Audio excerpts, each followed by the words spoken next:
Assalamu alaikum everyone. This is Mania Educational Zone. So today we are discussing our first year biology first topic, classification of kingdom Animalia, and its subtopic is phylum Porifera.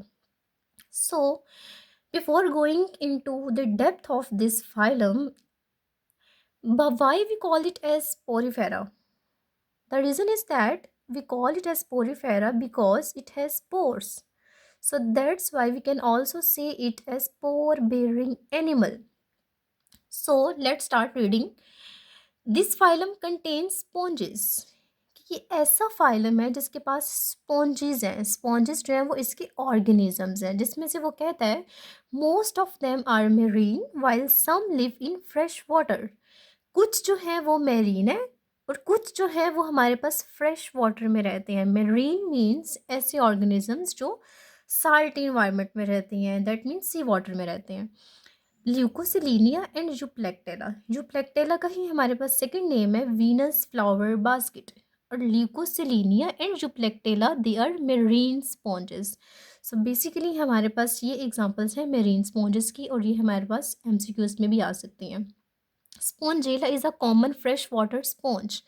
Fresh water sponge की अगर हम बात करते हैं तो हमारे पास स्पॉन्जीला जो है वो हमारे पास फ्रेश वाटर स्पॉन्ज है. ये ऐसा स्पॉन्ज है जो बेसिकली फ्रेश वाटर में रहना पसंद करता है. Sponges do not have tissue level organization. अब कहते हैं स्पॉन्जेस जो है इनके पास टिश्यू लेवल ऑर्गेनाइजेशन नहीं है. दैट मीन्स हमने जो ऑर्डर पढ़ा हुआ है 9th में पढ़ा था आपने कि सेल होता है, सेल से टिश्यू, टिश्यू से ऑर्गन, ऑर्गन से ऑर्गन सिस्टम, देन हमारे पास इंडिविजुअल लेवल जाके बनता है. तो बेसिकली इसके पास टिश्यूज़ ही नहीं है. जिसमें से कहता है most sponges are asymmetrical but some have radial symmetry. कुछ स्पॉन्जेस जो हैं वो एसिमेट्रिकल हैं. एसिमेट्रिकल हम उस चीज़ को बोलते हैं जिसकी कोई भी सिमेट्री नहीं होती, या हम उसको आसान वर्ड्स में हम ये कह सकते हैं कि ऐसा ऑर्गेनिज्म जो बैलेंस्ड नहीं है, हम उसको बोल सकते हैं एसिमेट्रिकल ऑर्गेनिज्म. और यहाँ पे वो हमारे पास दूसरी बात कहता है they have radial symmetry also.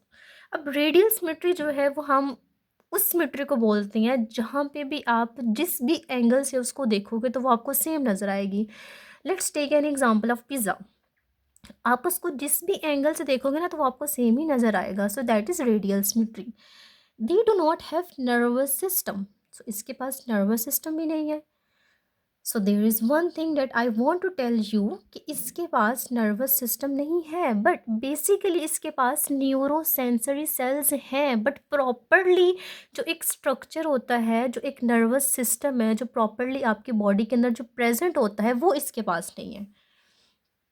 अब नेक्स्ट हमारे पास जो बात कर रहा है वो हमारे पास कहता है there are numerous pores in body wall called ostia. अब इसकी बॉडी के अंदर जो पोर्स हैं जिसको वो नाम दे रहा है आपके पास ऑस्टिया का. अब ऑस्टिया जो है ये हमारे पास एक ऐसा पॉइंट है, हम इसको एक और चीज़ भी कह सकते हैं कि ये हमारे पास हमारा एंट्रेंस पॉइंट, आप इसको एंट्रेंस पॉइंट बोल सकते हैं. अब through ostia water enters the body. Body को अगर पानी को अगर बॉडी के अंदर जाना है तो उसको किस पॉइंट के जरिए जाना पड़ेगा? ऑस्टिया के जरिए. The larger pore through which water leaves the body is osculum. और जो सबसे बड़ा पोर है इसकी बॉडी में जहाँ से पानी बाहर आ सकता है that is osculum. The outer layer of body is made of thin flat cells called pinacocytes. अब इसकी जो ऊपर वाली लेयर है इसके पास थिन पतले सेल्स हैं, फ्लैट सेल्स, दैट मीन जो फ्लैट शेप्ड के हैं. अब उसको हम लोग नाम क्या दे रहे हैं? पाइनेकोसाइट्स का. आपको पता है जो साइट्स की टर्म है ना वो हम लोग बेसिकली यूज़ ही करते हैं सेल्स के लिए. अब इसकी जो सेकंड लेयर है वो कहते हैं जेली लाइक है. सेकंड लेयर जो है वो जेली की तरह की है. एंड उसके बाद उसकी भी कंपोजिशन होगी बट यहाँ पे उसने कंपोजिशन जो है उसको जस्ट जेली लाइक तक ही रखा है और उसको उसने नाम दे दिया मीजोहाइल का. अब इसके पास वन थिंग मोर आ गई है. It has amoeboid cells. It contains amoeboid sales.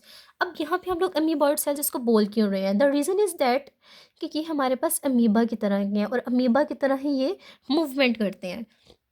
The third layer which lines the स्पोंजोसील is made up of क्वानोसाइट्स और कोलर सेल्स. जो थर्ड लेयर है उसने लाइन किया हुआ है स्पॉन्जोसील को, और वो मिलके किससे बनी हुई है, क्वानोसाइट्स से। अब क्वानोसाइट्स का सेकंड नेम है कॉलर सेल्स। अब यहाँ पे भी देखिए साइट्स का वर्ड आ गया, तो ये हमारे पास हो गया कॉलर सेल्स। अब ये कॉलर सेल्स जो है ना, इसके पास just want to give you some additional information कि इसके पास होता है फ्लैजेला, जो इसको मूवमेंट में हेल्प देता है। नेक्स्ट कहते हैं they have skeleton in the form of microscopic needles of calcium carbonate और सिलिका। अब इसका जो स्केलेटन है वो किस किस फॉर्म में प्रेजेंट है, कैल्शियम कार्बोनेट और सिलिका की फॉर्म में। As you know these are our chemistry substances. So most sponges reproduce asexually by budding और रीजनरेशन। अब इसका रिप्रोडक्शन मोड क्या होगा, आपको पता है रिप्रोडक्शन जो है वो दो तरह से होती है। एक होती है हमारे पास सेक्सुअली, यहाँ पे इसको सेक्सुअल भी बोलते हो, और एक होती है हमारे पास एसेक्सुअली। सेक्सुअल में हमारे पास दो पेरेंट्स इन्वॉल्व होते हैं और ए में हमारे पास सिंगल पेरेंट इन्वॉल्व होता है। अब अगर हम दो पेरेंट्स की बात करते हैं तो ये आपको पता है इसके अंदर क्या होती है, मियोसिस होती है। अब अगर हम लोग एसेक्सुअल की बात करते हैं तो इसके पास होती है माइटोसिस, और इसके कुछ मेथड्स हैं जिसमें से दो आपको बताए उसने। First of all is budding and second is regeneration. Budding के अंदर आपने देखा होगा अक्सर कि बडिंग जो है वो बेसिकली हम उस प्रोसेस को बोलते हैं जिसके अंदर एक छोटा सा बड बनता है बॉडी पे, और उस बड से ही एक नया ऑर्गेनिज्म बन जाता है। अब अगर हम रीजनरेशन की बात करते हैं तो जैसे स्टार फिश है, स्टार फिश की बॉडी का अगर कोई भी पार्ट जो है वो कट जाएगा ना तो वो उसकी बॉडी दोबारा से रीजनरेट कर जाएगी। Same also happen in lizards. अब लिजर्ड्स के अंदर क्या होता है कि सम टाइम अगर उसकी टेल उतर जाती है तो वो उसकी टेल जो है वो रीजनरेट हो जाती है, दैट इज रीजनरेशन।